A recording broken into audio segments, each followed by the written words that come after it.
5-қыркүйек Қазақстан халықтарының тілдері күні мерекесі. Біз әр жылы осы мерекеде тілдер мерекесін тойлаймыз. Біздің Қазақстан мемлекеті білесіңдер, көп ұлтты мемлекет. Сондықтан бүгін сол мемлекет.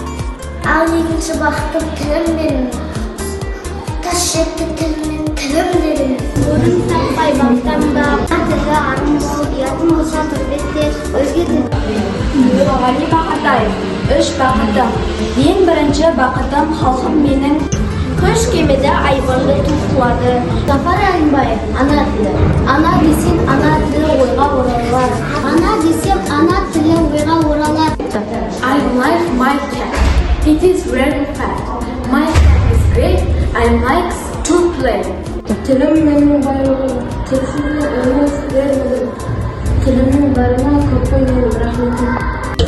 Look at the boy, he has a toy. Look at the girl, she has a doll. Look